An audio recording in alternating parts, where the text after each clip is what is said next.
You're ready. Take it away. Okay.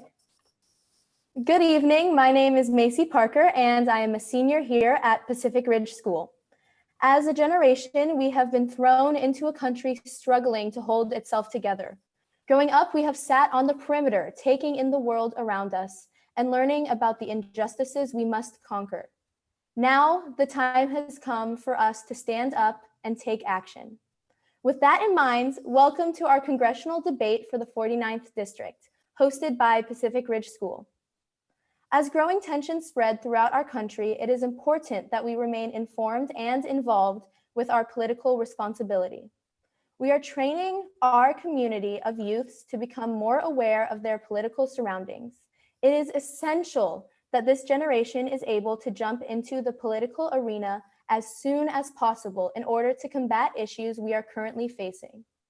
A debate provides the opportunity for citizens around the district to listen to our two candidates explain their opinions and plans for pressing social, environmental, and economical matters.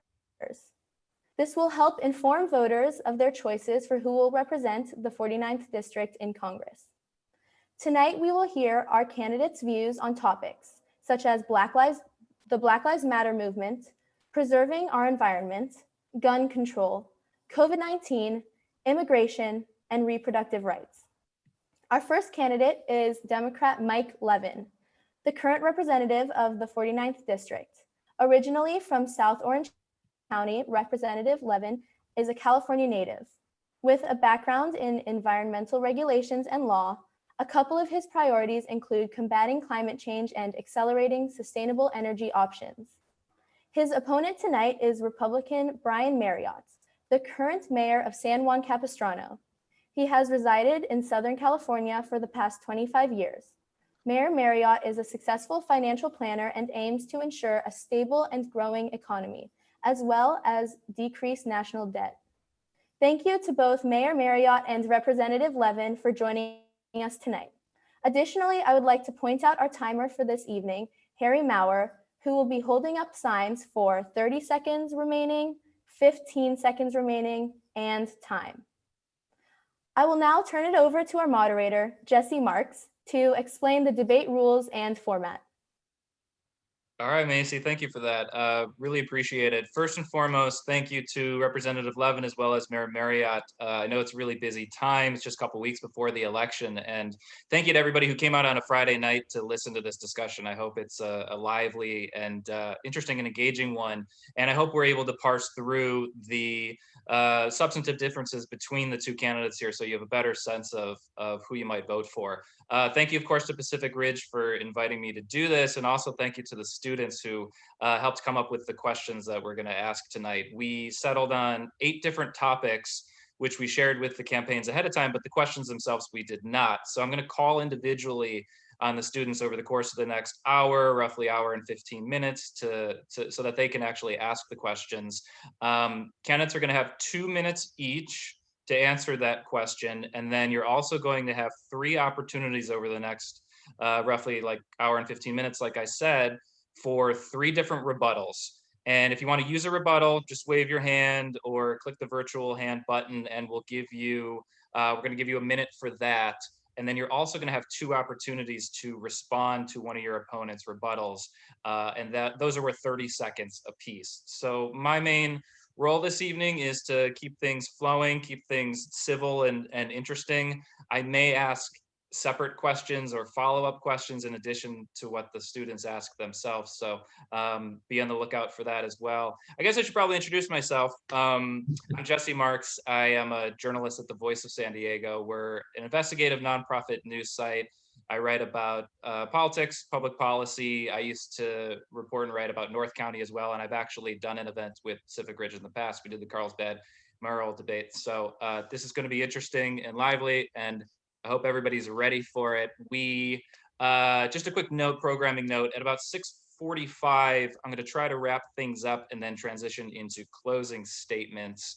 And then we're going to transition after that into the final prepared closing remarks from the students themselves. So I'm going to get out of the way here in a second, but those are the ground rules that everybody agreed to. And if you have any, if you're confused about any of that, just ask me again during the course of this. But otherwise, let's get it started. We flipped a coin beforehand, And it looks like Representative Levin, you are first. So you have 2 minutes whenever you're ready to take it away and tell us about yourself. Well, thank you very much, Jesse, and thank you to the Voice of San Diego for your moderating this tonight. I want to thank Pacific Ridge for putting this entire thing together. And I really wanted to begin by speaking directly to you, the students, both at Pacific Ridge and all around our district. This has been an incredibly difficult time for our school, for our communities all around this district. We've had virtual learning. I know that's the case in our family. We've got 2 young children at home. And it would be very easy, given how divisive and how partisan things have become, 25 days before an election, to think that Washington is broken, that our politics are fatally flawed, and that it's not worth your time to get involved, to be active. What I can tell you, and if there's only one thing that you take away from tonight's discussion, is that's simply not true. The work that you do, the activism that each of you will embark upon this election and elections to come is so fundamental to our democracy, so critically important. And I was about your age when I first got involved in politics, and it was a different time. We didn't have social media. The internet was just getting started, and cable news was not quite what it is today, certainly not as partisan as it is today. But make no mistake, one thing that was true then that is still true now is that the work that you do matters. I am inspired by you. I have been honored to stand with you for efforts like gun violence prevention, the March for Our Lives, making sure that we keep weapons of war out of our schools and communities. And it's hopefully going to yield great results in the months and years to come. Just the same with climate change and your work on the climate crisis, trying to advance common sense solutions where we protect our climate, our beautiful coastal district, but also create great jobs, millions of clean energy jobs. I hope many of you will get involved in that great industry in the years to come as well. You know, partisanship is real. It is real, but it is something that can be overcome. And in my first term in Congress, particularly on things like Veterans Affairs, I've been able to overcome that partisanship and work together with my Republican colleagues as a bipartisan leader, passing a dozen bills in the House for our veterans. 4 of them became law, signed by President Trump. Great things can happen. Please stay involved. Don't just vote. Get your friends to vote. Stay active. And thank you all so, so much for having us here tonight. All right, thank you, Representative Levin. We're going to kick it over to Mayor Maryott now. You got 2 minutes to introduce yourself, sir. Well, good afternoon. Thank you, Jesse, and thank you to all the students who worked to put this together. I've been to your beautiful school, and I look forward to getting back there next year as your incumbent congressman. It'd be a treat, and I appreciate the interest and the determination to put together a forum despite the fact that we can't all be together in person. You know, tonight you're going to hear from 2 candidates, and as I say in the campaign trail, we're a couple of good guys. We're both from San Juan Capistrano, but we differ quite a bit on the issues, and you're going to hear different views of the role of government in our lives. Mike's responses, you're probably going to hear a lot about task forces and commissions and spending and the idea of borrowing billions of dollars and millions and perhaps trillions of dollars from what I call the bank of the next generation, and that's your bank. I have a 17, a 13, and a 5-year-old, and they're the next generation, and you're the next generation. I'm excited for your futures, but I'm determined not to see them bogged down with a lot of debt. By contrast, I'm likely to come across to you as somebody who favors government more as something that provides a little bit of guardrails for us, some speed bumps sometimes as necessary, and it allows you to get excited about what you can accomplish and with your own determination. And I think you'll find over time, I hope you'll find over time, that the ideals of our founding fathers and what's made our country and arguably the greatest success story in human history are going to serve you well. With my 30 seconds remaining, I want to give you a couple of figures to keep in mind throughout the evening. As good high school students, I know you write these down. You're going to buy a $600,000 starter home if you're in California someday. You're going to get mortgaged at 4%. Thank you. You're going to get mortgaged at 4%. It's going to cost you about $2,900 a month, and you're going to pay a total interest of about $431,000. If interest rates are 16%, you'll pay a little over $10,000 a month, a little over $8,000 a month, and you'll pay total interest of about $2 million. So every time Mike mentions spending, remember you move farther in that equation towards that $8,000 mortgage payment. With that, I look forward to your questions. All right, appreciate it. Thank you, Mr. Mayor. Let's kick it over to the first question. We've got Natalie Manga for this one. Natalie, take it away. Thank you. The federal government has largely been absent during the pandemic, with the exception, of course, of the guidance coming down from the CDC.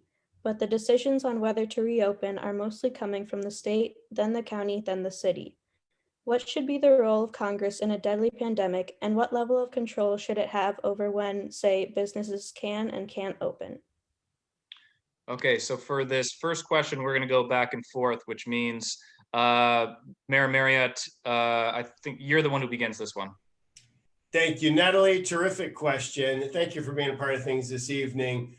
So I think the federal government taking total control is something we reserve for something that is a uniformly national emergency with the same potential consequences across the land.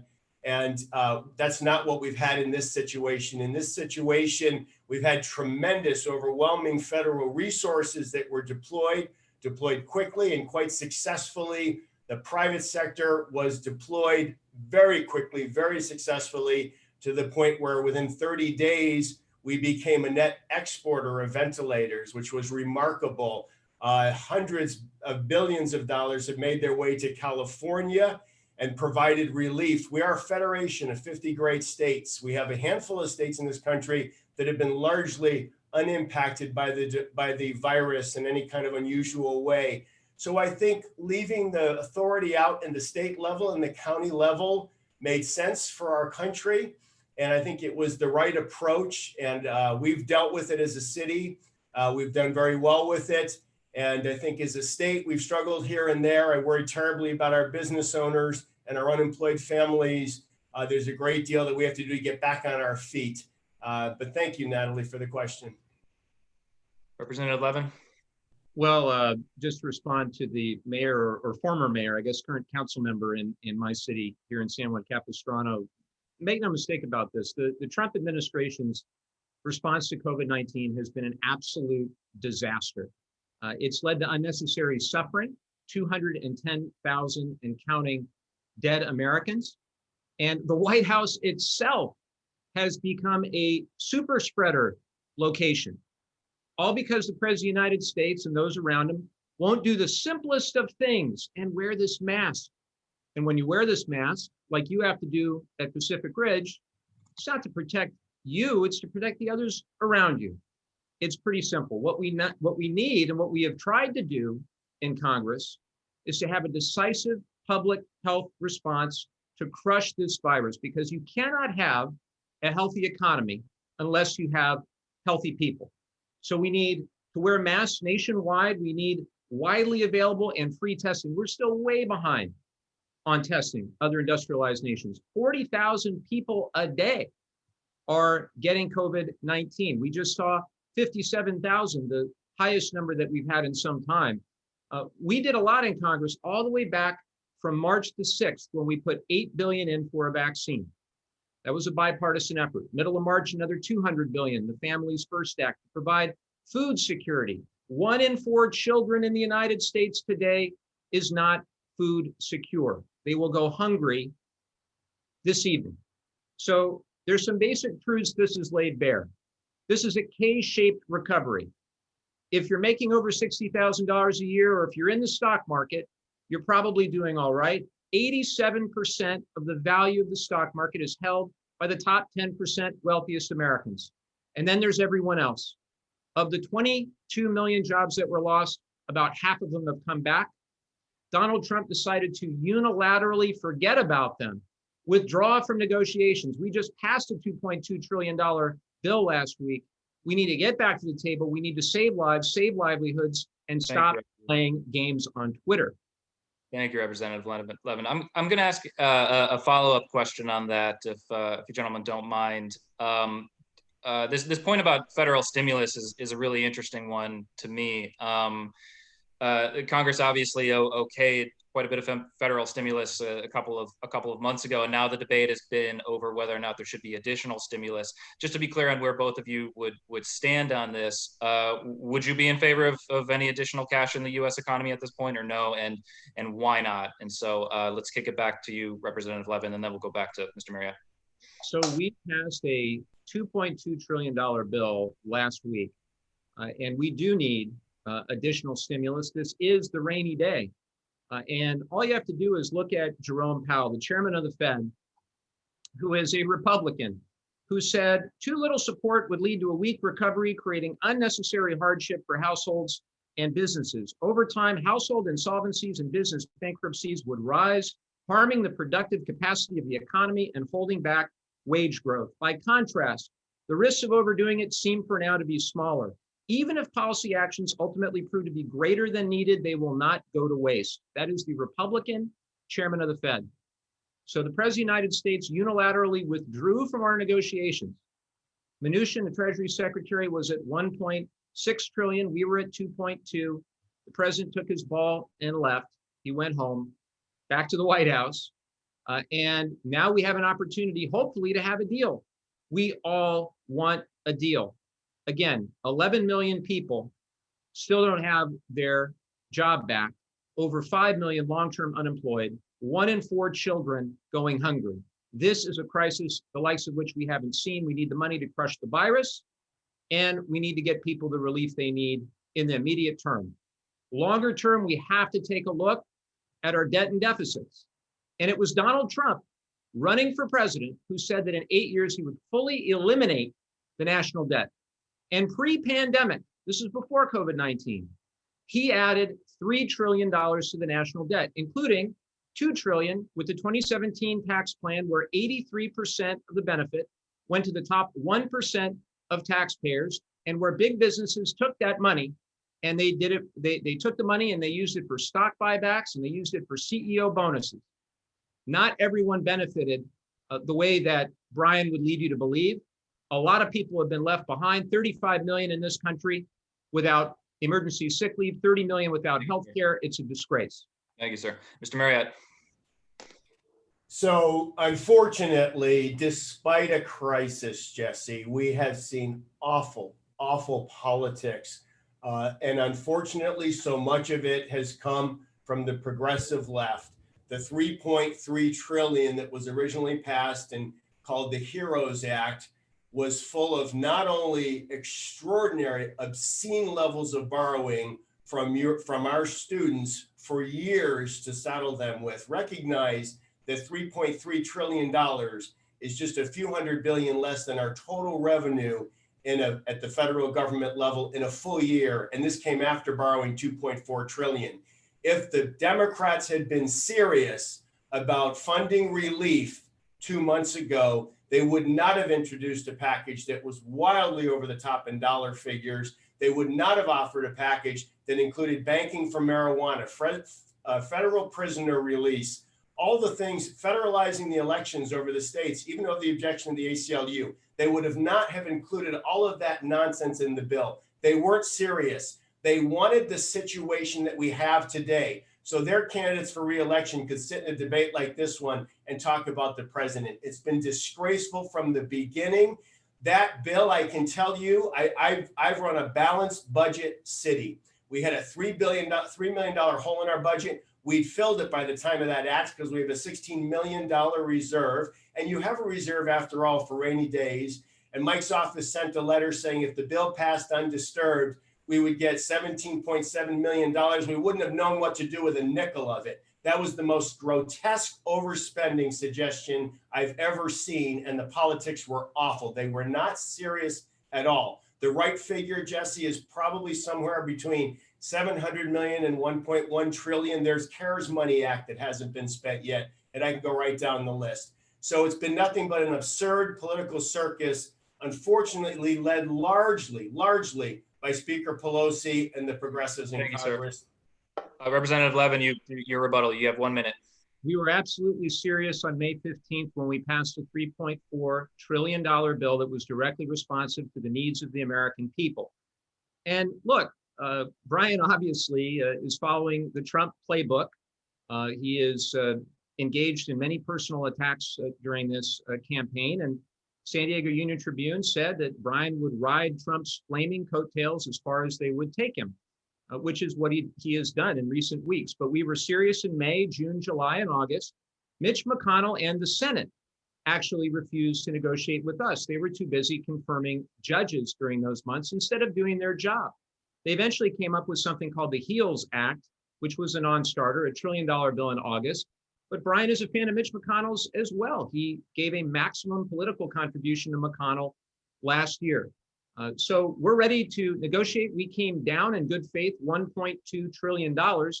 And ironically now, Donald Trump says he wants a bigger bill even than we had proposed.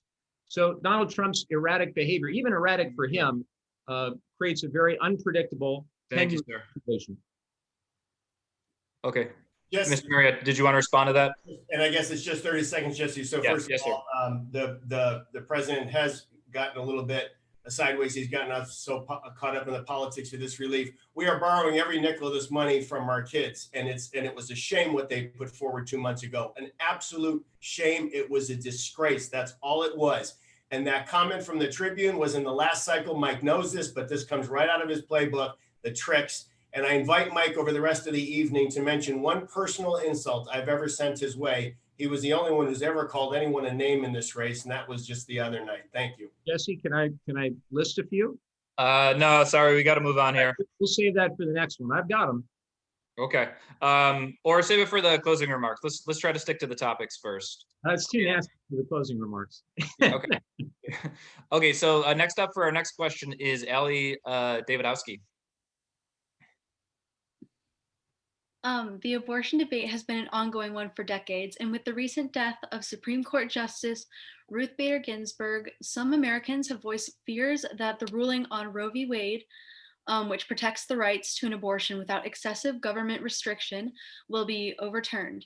What actions would you take regarding abortion access, and do you think the federal government belongs in this decision in the first place? So the last one, we kicked it off with Representative Levin. So this would be yours, Mr. Maryott. Thank you, Holly. Thank you for the question. I've always been very consistent about my view of the life issue and the abortion issue. I personally believe that the miracle of life begins at conception. And I think partial birth abortion is undeniably infanticide. And those are my two broad guideposts on this issue, this very important issue that remains a very emotional issue in our country, understandably so. I've always said that I think it would not be wise for our country to criminalize first trimester abortion.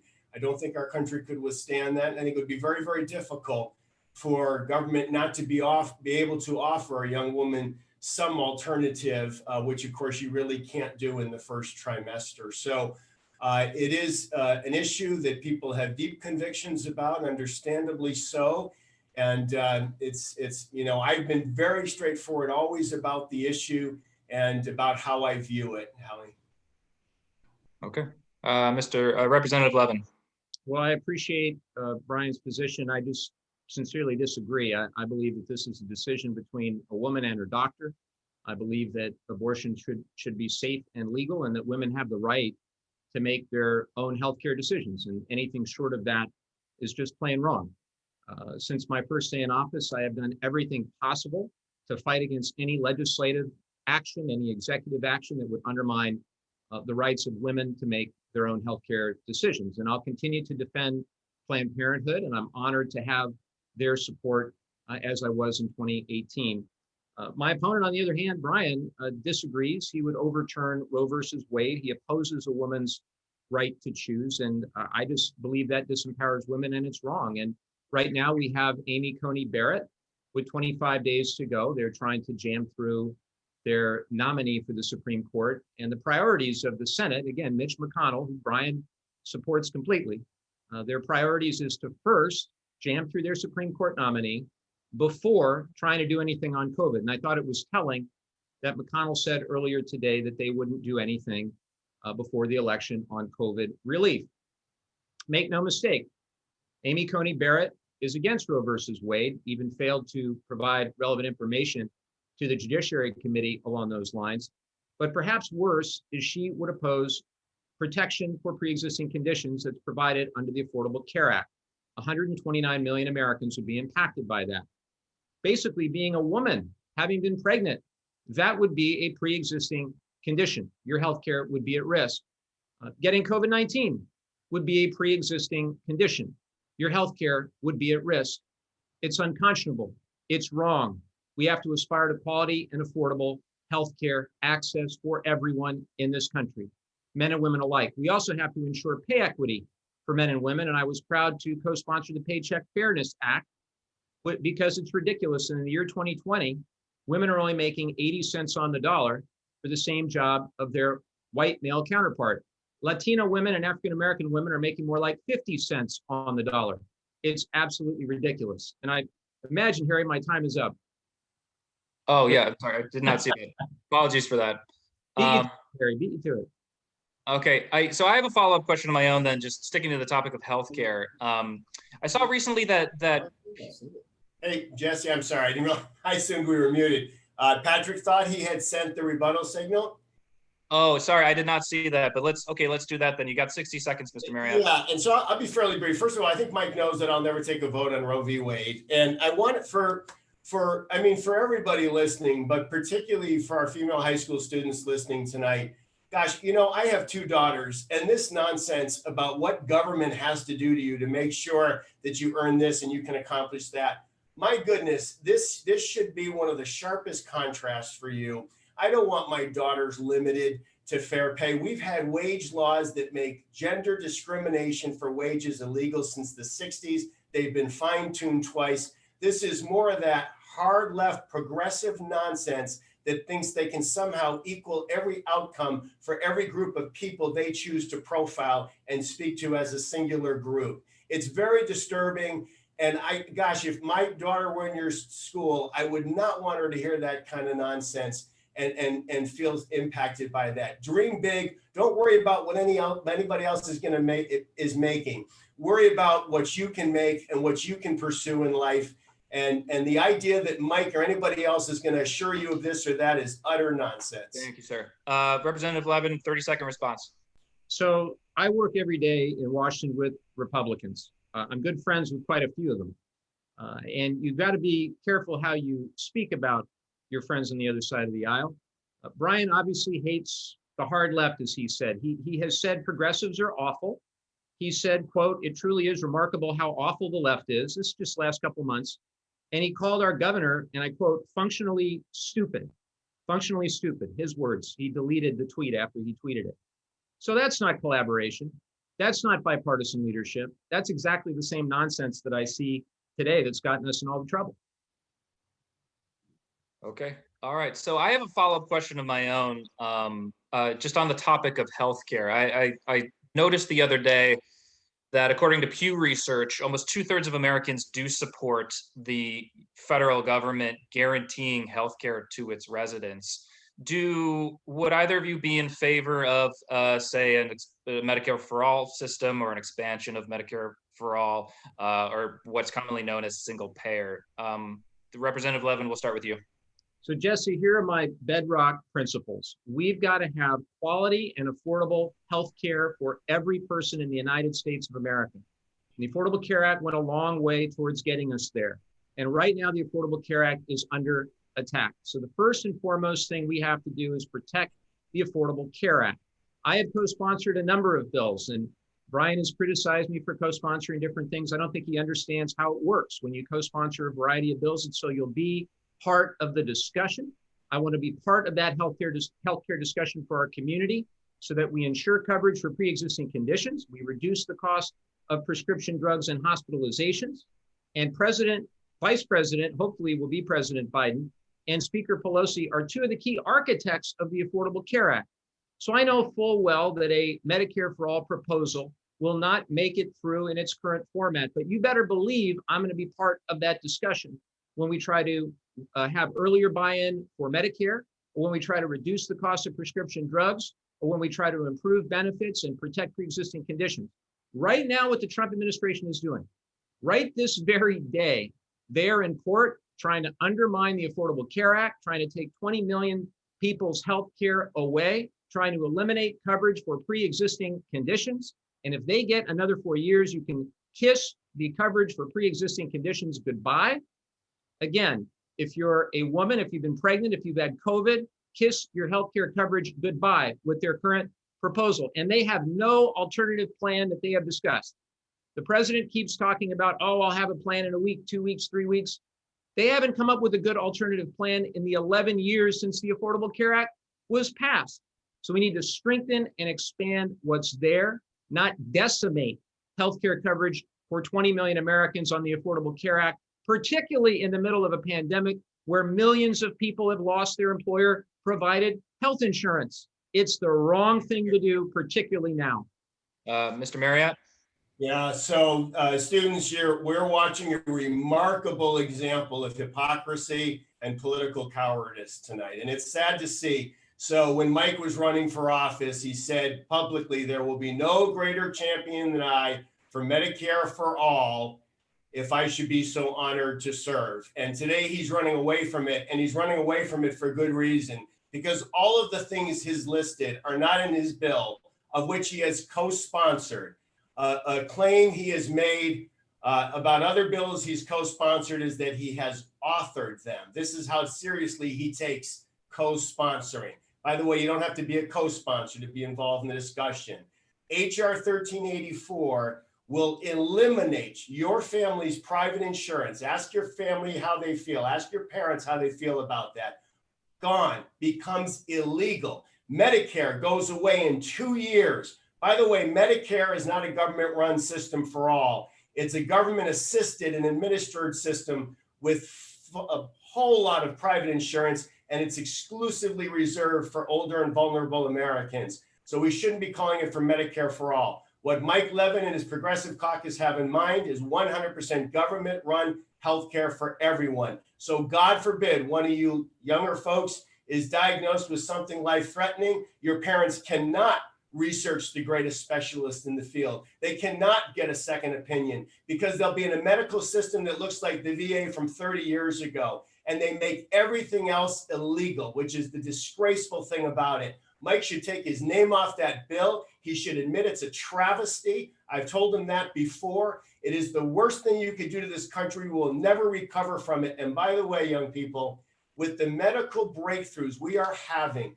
nanotechnology, robotics, biotechnology, all of the incredible breakthroughs we're having in the medical field, you'll be, God willing, you'll be playing tennis and traveling when you're 125 years old if we don't end up with government-run healthcare. We will take care of the vulnerable, and we will never, never terminate coverage for pre-existing conditions. All right, thank you, sir. Representative Levin, your rebuttal.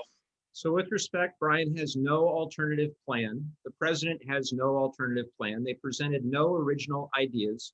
All they've done is name calling and criticism. And the reality is that Brian would privatize everything.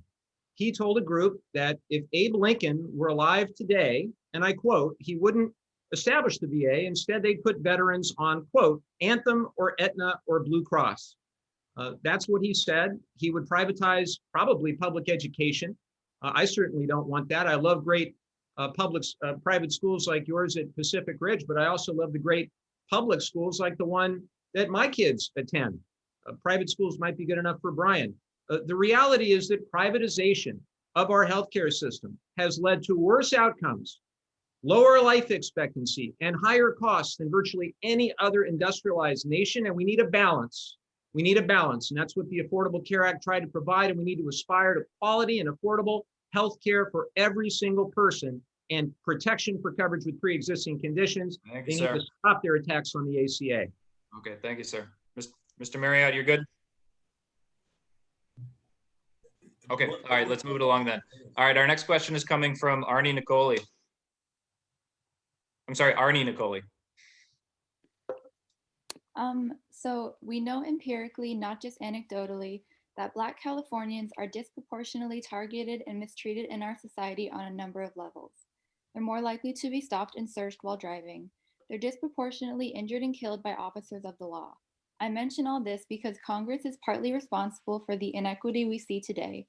Pick any era and you'll find it. Black Americans were largely left out of the New Deal in the 30s. They were redlined in the 40s, 50s, and 60s. And in the 80s and 90s, they were subject to tougher sentencing laws. Additionally, the Congressional Black Caucus introduced a series of criminal justice reform proposals this summer, but the negotiations fell apart. Those same leaders are now promising to have something both parties can agree to by the end of the year. So what does police reform look like to you? So for this question, we start with Mr. Maryott. Thank you. And Ariana, thank you for the question. And it's remarkable to see the sincerity of the concerns you have. I think it's sad that without question in our nation's collective heart, we still have racial bias that is out there. I've said before, I think that every American, for them, that's their own, individual query. They have to look inside their heart. And I think it would be helpful if over time in our nation, we just let the pot melt and stop categorizing people. I don't think that's always helpful. But for sure, you're very sincere with your question. And, policing, I've dealt with it in my city. And I just signed a 14% increase for 3 years because it is so critical and it has become so expensive. Cost is a big factor, and we can get to that if we have time. But good policing in a community has 3 basic elements to it. It's recruiting and hiring the right people with the right temperament. So hopefully no racial bias in their heart. Hopefully no issues in the anger area that would not make them good police officers. Here in Oceanside, they try to screen at least 100 candidates for every opening, and I think that's ideal across the country if it were possible, which of course it's not. Then we have to resource and train them properly, and that's important to be ongoing in a continual effort. And then we have to hold them accountable. And Mike and I have different ideas about holding them accountable. Mike wants to strip them of their immunity for their families for financial damages. That's immunity that Mike and I both share, but somehow he doesn't think our police officers, 20% of whom are veterans that are serving and taking risks for our country a second time, are worthy of those same considerations. Mike has expressed support for BLM's legislative agenda, which calls for eliminating state and local jails, eliminating the DEA, eliminating border security laws, eliminating any collaboration with the police with ICE before eliminating ICE. So they have a very radical agenda, legislative agenda. Maryott. Thank you. Thank you, Mr. Maryott. Representative Levin. Ariana, thank you for the question. I'm sorry for Brian going off the rails there at the end, but he failed to actually say the 3 most important words, which are Black Lives Matter. And look, my opponent is a loyal Trump supporter. He has been completely silent about Trump's racist comments and actions. And I don't believe that police should be defunded.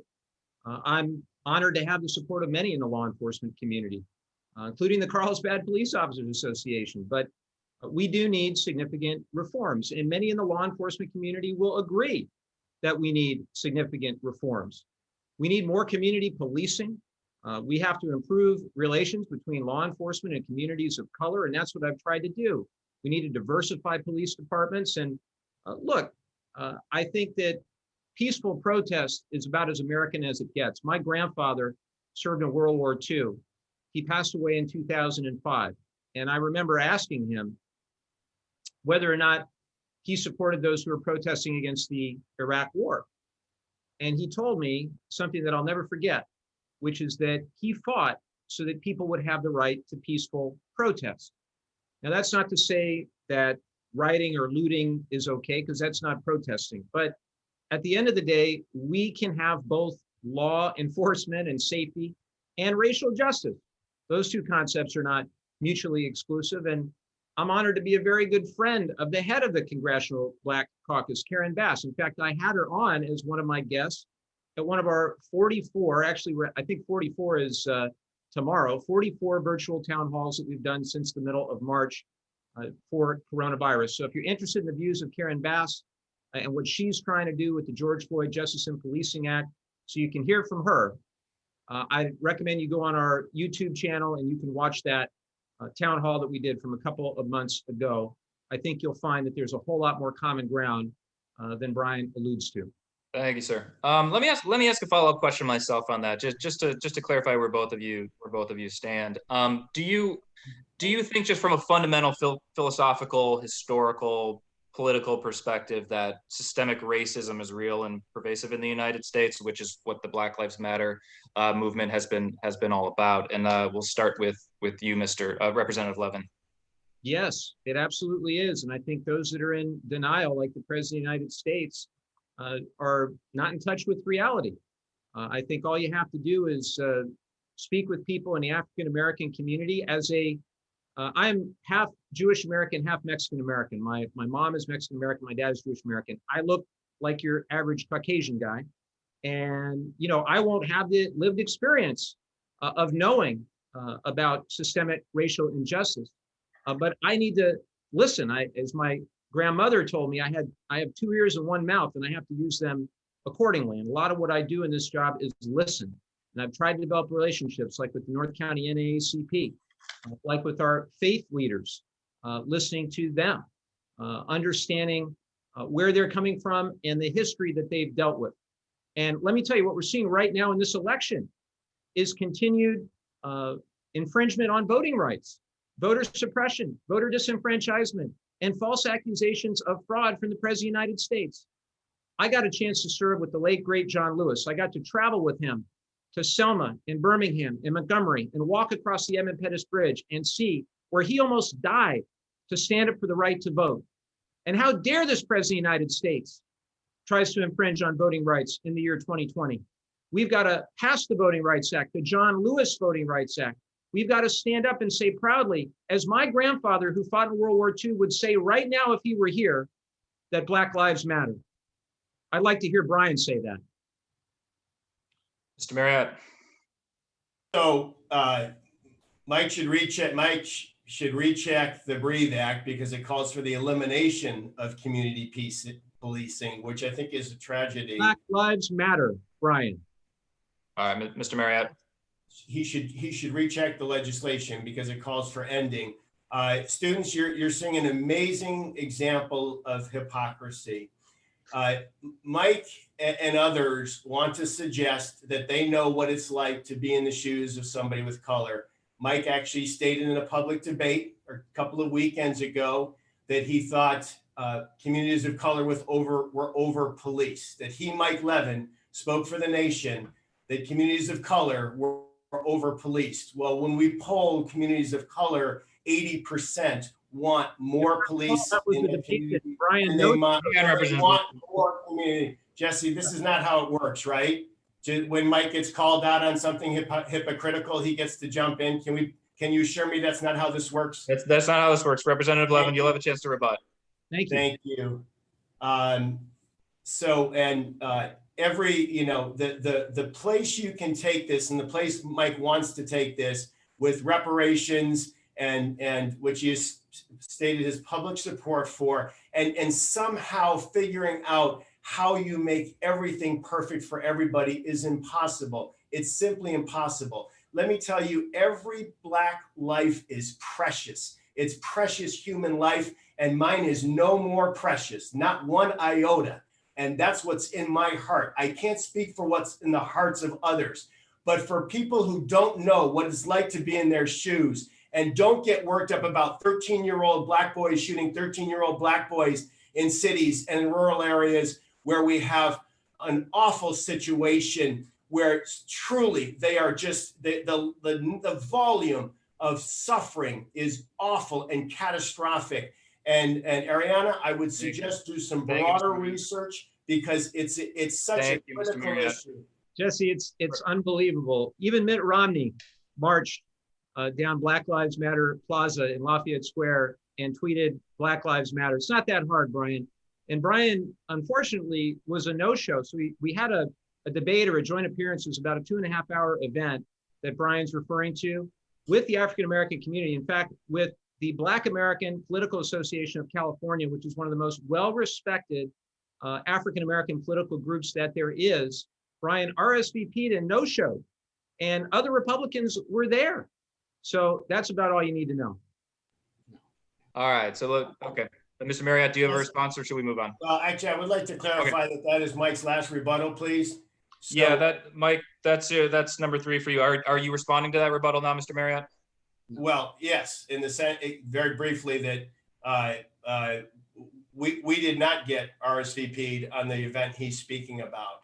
So it's again, Mike's grabbing a hold of anything he can here to try and disparage me, but it's really unfortunate and watching because when policy doesn't hold up, this is what people do. When policy doesn't hold up, this is what people do. All right, guys, let's move on here. Okay, so our next question is coming from Yojin Dietrich Tilton. Yojin. The complaints coming out of federal detention centers across the country are shocking. In San Bernardino, there have been reports that ICE is using a COVID-19 disinfectant that's potentially toxic. But I want to make clear, these issues extend across presidential administrations.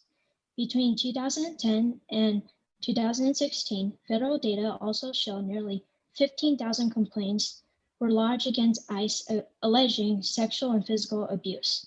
What should Congress do to improve conditions in federal facilities where immigrants are housed?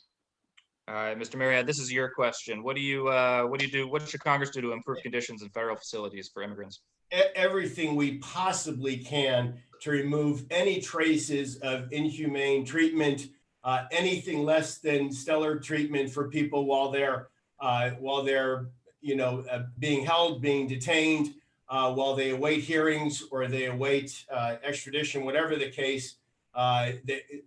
These are not, our country does not need to have conditions that are anything less than we would find acceptable for our own detention centers domestically. We just don't. I have said for 2 years now, the problem with our immigration system is it's disingenuous and it's chaotic. And that's because both parties are warring in DC. And we've left it out there to be this political football with real lives at stake. And it's American lives. It's those who are here illegally. It's those who are trying to get here, and desperately coming from these broken countries. And we've left it in an awful, awful place. And both parties have some soul searching to do on this issue. I would submit that over the last few years on the politics, I think the Democrats have been a little bit worse on it in terms of just being obstinate and not being willing to discuss what Americans want to get real reform, which is peace of mind about the ability to manage our border and keep it safe and manageable and maintain our sovereignty as a nation, and then have some thoughtful immigration reform with both parties at the table working on it. That's really what we need here. We need to set politics aside and get to the table and get the work done. Representative Levin? This is a terrible, terrible crisis right now. The way that we're treating immigrants with so little dignity and respect. There are stories out of Ohio where a number of my colleagues were last weekend, where there have been reports of forced hysterectomies. I myself went down to the border to see what was happening. I went to the San Ysidro Port of Entry. I went to the Otay Mesa Detention Center. I went to a CBP facility in Chula Vista. And the reality is that we do need smart and humane border security. But when you actually speak to the people on the ground doing the work, which I have done, what they tell you is that they don't want to see children separated from their parents. No father or mother, and I'm the father of 2 young children, wants to ever see any child separated from their parents. I sat down with they've had a revolving door at CBP and DHS in the Trump administration, but one of the heads of CBP a while ago now, about a year ago, and I looked him in the face and I said, will you promise me that you will not separate one more child from their parents? And he looked at me and he said, yes, I will. And he was fired a week later, because that's what happened in the Trump administration. It wasn't extreme enough. And then they brought in Kirstjen Nielsen, wasn't extreme enough. McElhaney, not extreme enough. Now they've got Wolf, who will do whatever the president tells him to do, Chad Wolf. So we need sensible policies that actually do what the folks on the ground say needs done. They need technology, they need scanners, they need personnel. We've invested at the San Ysidro Port of Entry over $800 million. There are over 300 additional ports of entry that need our resources. And when you ask them, is a wall the effective way to do things? It's certainly not effective for our folks at the border. It's been effective for Steve Bannon and those money. All right. Any response from you, Brian? Or are you good? Okay. All right. Our next question is coming from Joey Harris. Joey. Although the U.S. government has identified roughly 2,700 children who were separated from their families at the border since July 2017, many still haven't been united. A lawsuit recently filed against the Customs and Border Protection says that thousands of asylum seekers were knowingly turned away at ports of entry since 2016, even though that's illegal. What should Congress do to improve the immigration process generally at the border? So Representative Levin, we're kicking this one off to you first. Well, thank you, Joey, for that question. We answered a little bit about family separation, so I'll focus on the Dream and Promise Act. We've got to treat dreamers with respect and decency and dignity. They are the best. Maybe you've got some in your class there at Pacific Ridge. I don't know. There are plenty at UC San Diego and our other local schools. They are the best of the best. They've worked hard. They've studied hard. Many have come here when they were very young. My own grandparents came here on my mom's side from Mexico when they were very young. My grandma was 3, my grandpa was 12. They worked incredibly hard. They didn't speak English when they got here. They didn't have any money, but they sent all 5 of their daughters to college, including my mom, and their youngest grandson is now a member of Congress. That's how it's supposed to work in the United States of America. They didn't face the policies of the Trump administration. We should reverse these detrimental asylum policies. We know what the president, the word that he called some of these countries, that's reprehensible, and Brian should condemn that as well. But we have to raise our target consistent with our values. It was 16,000 last year is what I saw, record low for those seeking political asylum, fleeing violence, physical violence, fearing for their lives. Our country is supposed to be a bastion of hope and opportunity and freedom from those around the world who are facing political persecution or physical violence. And we are turning our backs on them. And it is unbelievable that in this country, we are discriminating so overtly on the basis of national origin, on the basis of religion, the president's Muslim ban. And we need to review temporary protected status, and we need to get back to humane policies. We can have both security and humanity. We've done it in the past. We can do it today and do it tomorrow. And oh, by the way, immigrants contribute trillions to our economy, trillions to our economy.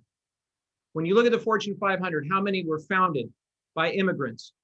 It's unbelievable how blind the Trump administration has been to this. Thank you, sir. Mr. Maryott.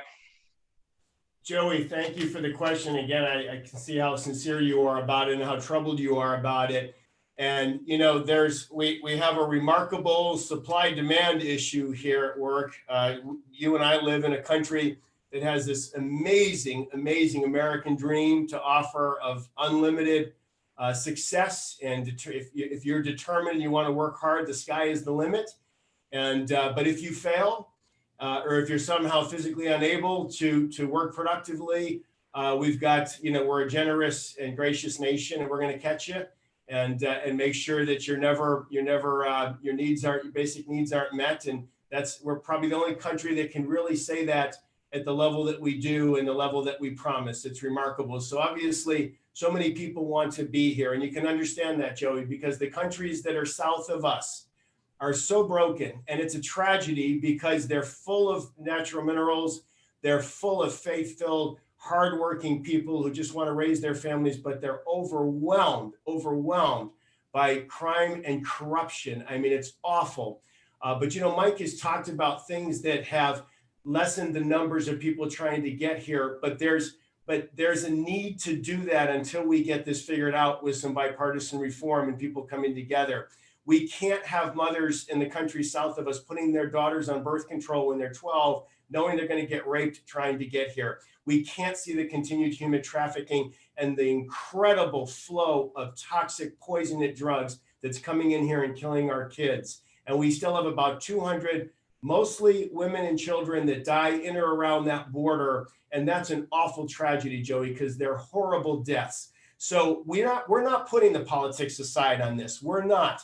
Pelosi's not talking about it. McConnell's not talking about it. When the administration was talking about it, nobody was willing to move on things. And they would rather have us, they would rather have it be out there as a political issue. So Mike can argue and I can argue about it and try to score political points. It's all right. Thank you, Mr. Maryott. Career politicians get you. Maryott. That's why I signed the term limits pledge. Thank you, Joey. Okay. All right, we got to move on to our next question. This one's coming from Eliza Lawler. Eliza. Thank you. The 49th is a coastal district, meaning it's going to have to deal with sea level rise, flooding, and major erosion in the near future. What can Congress do to help prepare and prevent the damage that will be caused by climate change, and how quickly do you implement these plans? All right, Mr. Maryott, this one is you. Taking it first.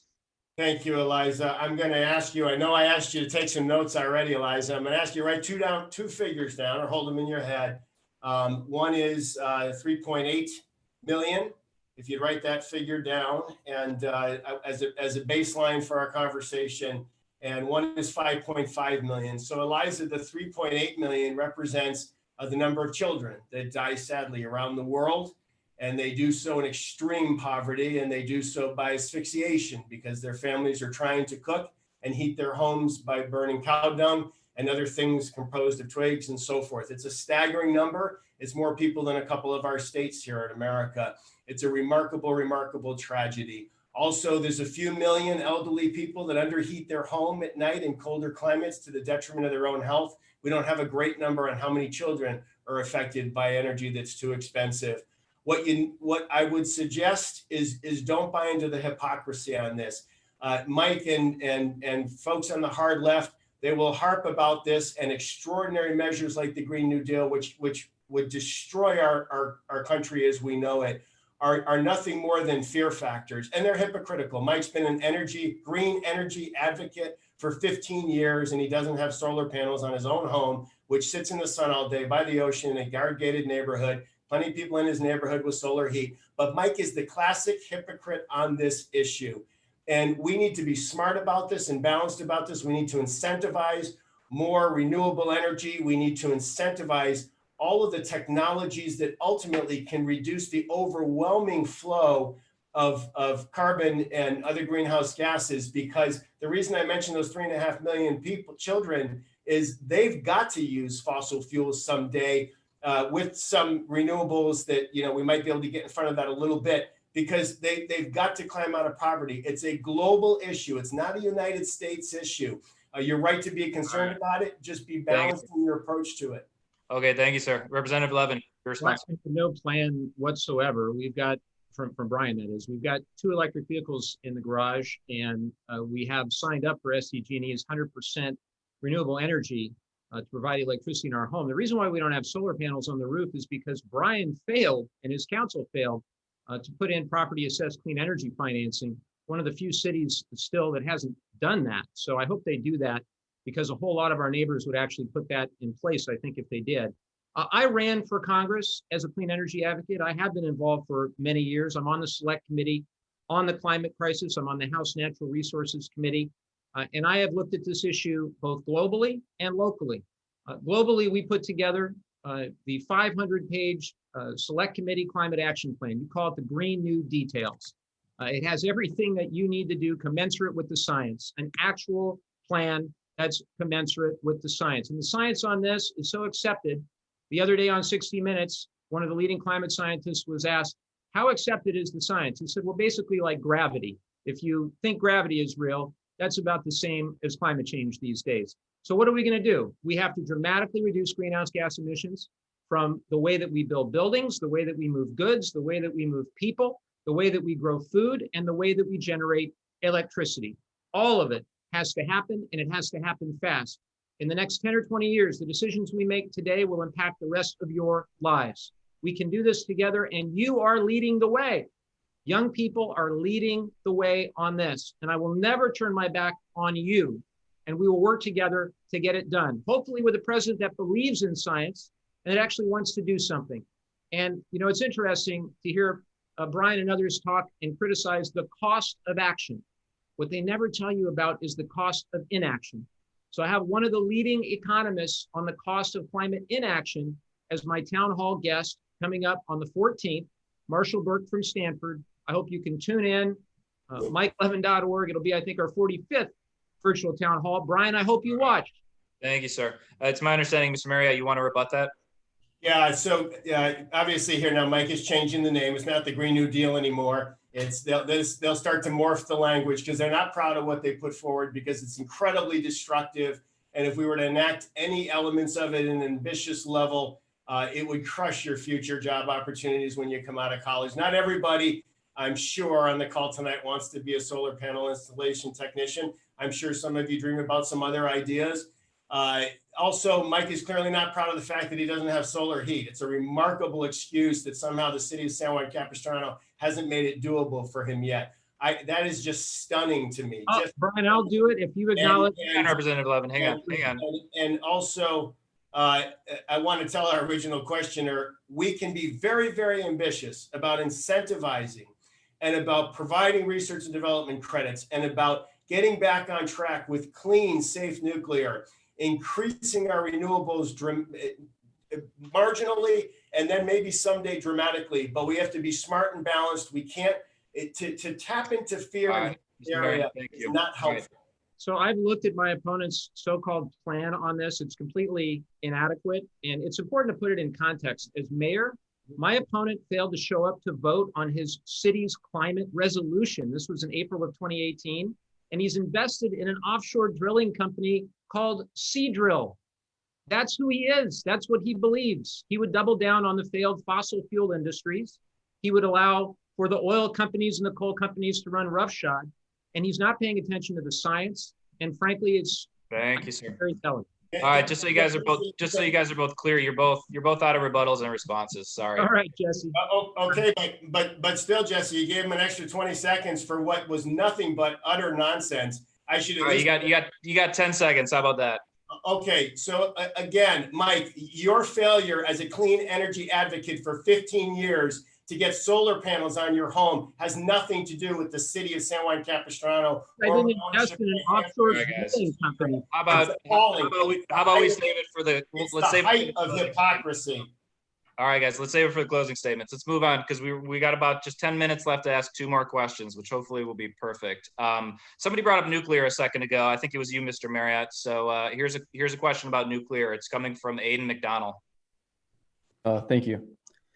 San Onofre Nuclear Power Plant, once one of the largest nuclear generating stations in the U.S., officially closed in 2013 after a radiation leak caused extensive damage, leaving behind 3.5 million pounds of spent fuel and nuclear waste. This radiological waste is scheduled to remain on site in dry storage until another location becomes available.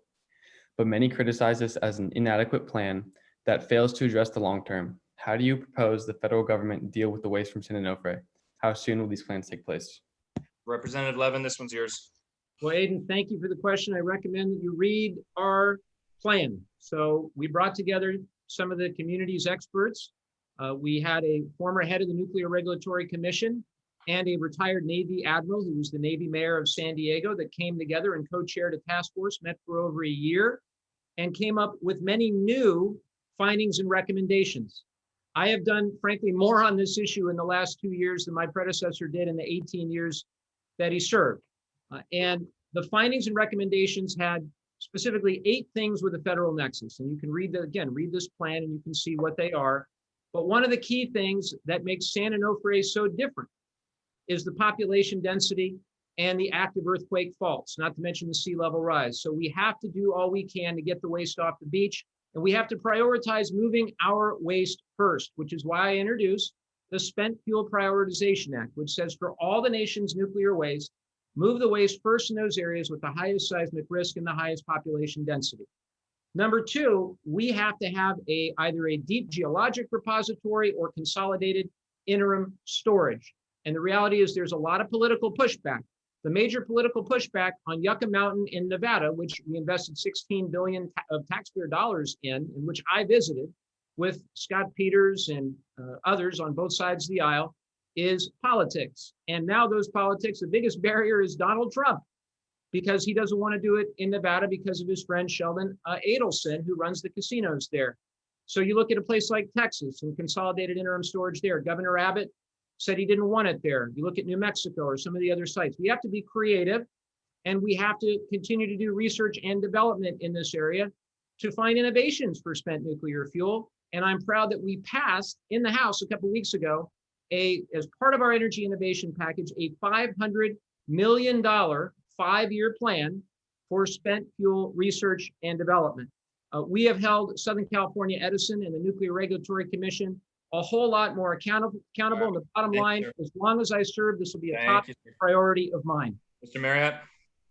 So Hayden, let me set this issue for you, because you've been listening to 2 minutes that largely reflects Mike's hamster wheel spinning and headline grabbing in perhaps the most obnoxious level I've ever seen, including taking credit for other people's bills. It's remarkable, actually. While Mike's folks were publishing that report, they were burying the last canister. And it's a tragedy, but it's a tragedy that could have been prevented about 2 decades ago. So every nation that has any level of serious nuclear energy is working on a deep mountain repository. You can go right down the list: France, Scandinavia, and several others. And they're already down there, and they're already working to perfect. And unfortunately, we as a nation spent $15 billion, and then we pulled the plug in about 20, well, we pulled the plug some number of years ago. It was Obama and Harry Reid that pulled the plug. The current administration tried 2 years in a row to reinsert funding. Mike, of course, did not vote for that. Mike has not joined the bill. He brags about co-sponsoring every bill out there, except the one that restarts Yucca Mountain that his colleague south of him has co-sponsored. People understand that we cannot bury nuclear waste in 35 different states. The federal government has had an enormous failure with that. We just need to get in the room, set the politics aside, and figure it out. I was disappointed that the president did not reinsert it this year for funding. I think it has more to do with the state of Nevada politically than it does any donor. But we need some interim solutions. They're going to have to be commercial companies, and we've got a chance to get rid of that waste in the next few years. But unfortunately, we don't have a congressman that's leading on it. We have a congressman that's pandering and headline hunting, and it's terrible leadership on the issue. We can do something here if we get serious about it as a nation. We've got waste in some sites, Hayden, that has been there 20 years. Thank you, Mr. Maryott. Okay, guys, we're almost done. We got 5 more minutes, and we got one question left. So I think we've timed this perfectly. Okay, this one's coming from Talia Cole. Thank you. According to Pew Research, as of September 2019, 60% of Americans say gun laws should be tougher, up from 57% in 2018 and 52% in 2017. Yet federal and state efforts to pass stricter gun laws are still met with significant controversy from large gun rights advocacy organizations like the NRA and ACLU. As of 2020, 42% of Americans say they are dissatisfied with current gun laws and want stricter regulations, compared to 9% who report being dissatisfied and wanting looser laws. In 2008, the Supreme Court ruled in the Heller case that gun ownership was constitutional, but said gun restrictions were also legal in certain circumstances. Considering that, what are your plans to reduce gun violence in the US, which far exceeds any developed nation? Mr. Maryott, this one's you. So Tali, thank you for the question. My core belief on gun safety laws is that they are best made at the state level. Here in California, Tali, we have very determined, very strict gun safety laws. They're known to be some of the strictest in the country. We participate in the universal background check with the federal government. Some of the restrictions we did by ballot. So they were voted by the people of California, as far as stricter ammo and some of those things that are part of the weaponry, part of the equation. And then, of course, we have to be looking at the mental health part of the equation. it's very, very important that we begin to focus on that and understand some of the signals that can lead up to the kind of horrific incidents that we've seen in the last few years. I'm very disappointed because you watch all the talk on this from the hard left, and Speaker Pelosi has not put the assault weapons ban on the floor. When I serve, I'll go and listen and learn, and but we of course have the assault weapons ban here in California. But you will see politicians talk a lot about this idea, that idea, but they're not leaning on their own leadership to have it happen at the national level. Now, again, I believe state gun safety laws are best done at the state level. That's our design. They designed our country to diffuse power a little bit, and we have some very ambitious laws here as far as keeping people safe. We have red flag laws, Tali, so hopefully we can spot circumstances and potentially take somebody's weapon away if they're going to be dangerous, if they present a danger. And all of that is added up to a state that has a pretty good handle on it. Now, we've still had some incidents as recent as a year or two ago, of course, just north of us, but I don't believe in Thank you, sir. Overwhelming federal legislation. Thank you, sir. Representative Levin. Natalia, first I want to thank you for the thoughtful question. I want to thank all the students for their leadership on this issue. As I've said, it's been an absolute honor to stand by your side. The amazing work that is being done in this community on gun violence prevention, it just really is remarkable. And you all should ask yourself a question, which is, should the gun laws of Alabama, Mississippi, Arizona, Nevada, should those be the gun laws that apply in California? Because what happens is you go across state lines and you buy a gun without a background check, without the appropriate safeguards in place, and then you bring it to California. So I'm proud to have received an F from the NRA. I was pleased to get pretty good grades. I never got an F until I got an F from the NRA, and I was really proud of that F. And you can always stand with me, and I'll be proud to stand with you against the NRA and against the gun lobby. On the other hand, what Brian is espousing is exactly what the NRA wants. It's the most extreme view on gun laws, which is, states should just determine their own, which means that the weakest states' laws really become the de facto laws for the other 49. So he's publicly opposed background checks, publicly opposed a ban on assault weapons, and even opposes a law that would keep suspected terrorists from buying guns. On the other hand, I've been on the Congressional Gun Violence Prevention Task Force.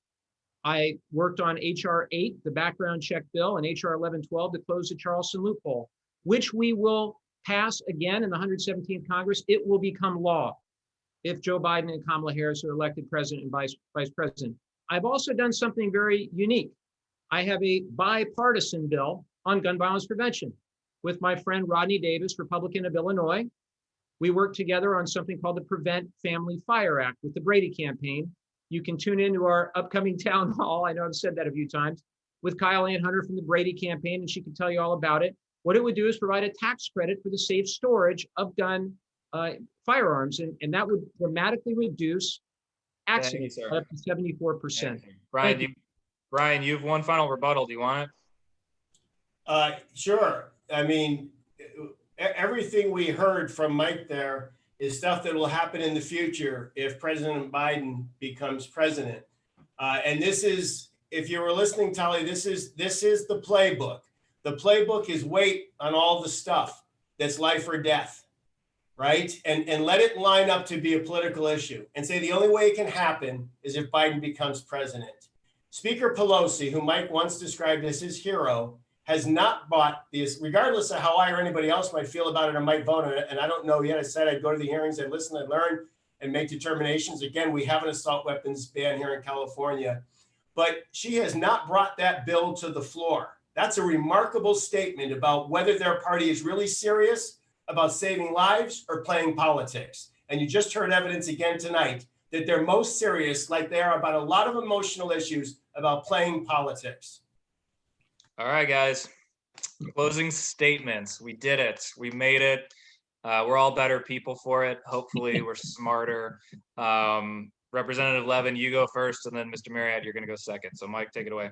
Well, I want to thank you, Jesse. I want to thank Voice of San Diego for all your great work. I want to thank Pacific Ridge for organizing this. You inspire me. You give me hope for the future that you've organized this tonight. Please stay involved, not just in this election, but in every election. You know, I think the most important thing that I've learned over the last couple of years is that representative is not only my job title, it is my job description. So I have tried to be incredibly accessible.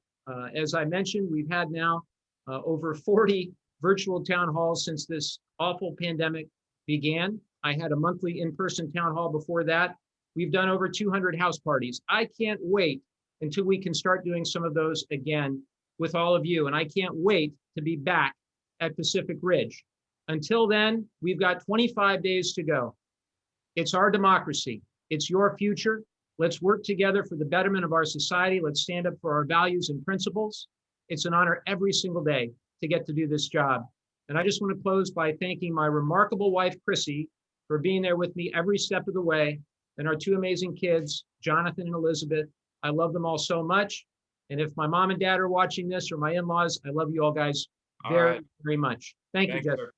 Mr. Maryott. So, students, thank you so much for being a part of things tonight. You know, the remarkable thing is Mike and I have said some harsh things tonight and maybe thrown an accusation or two in there. And if we were all in person, we'd get up now from the table and we'd come together and we shake hands, and I would inquire about his family and he mine. And that's the remarkable thing about a democracy. We trade ideas, and then we let you kind of figure out where you land on things.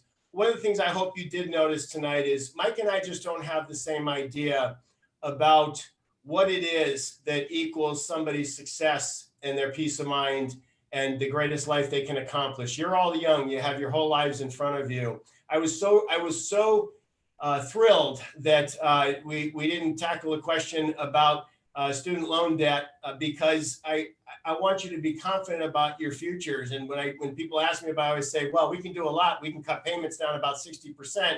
If we're smart, we can get it done. And that's important. But the idea that it's not the first thing is of importance on your mind is a great testimony to how successful you hope to be and so forth. Myself, very quickly, you know, my mother grew up with a family of 10 in Gary, Indiana, big Tarnowski Polish family. And my grandfather took her on work jobs with her. Brian, you got to wrap it up. And I'm one generation removed from that. Okay. And so what you make happen from here is about what's inside of you, not what some government task force or spending bill has in mind for you. All right. Thank you, Mr. Maryott. I'm going to kick it over to Nika now. Nika, take it away. Close us out. Hello, everybody. Today's young people are the future of our country and our world. As a result, it is essential that we are informed about how our political system works and who our candidates are and what they stand for, especially in today's climate, so that we can begin to form our opinions and views. Being able to get involved in this debate will be beneficial for us because it gives us some insight into how politics work and why they are so important. Each candidate has unique plans for combating the current issues our society faces, whether that be social, environmental, or economic. Debates are excellent ways for those who are voting to get an idea of each candidate's opinions so that they can make an educated decision on who to vote for.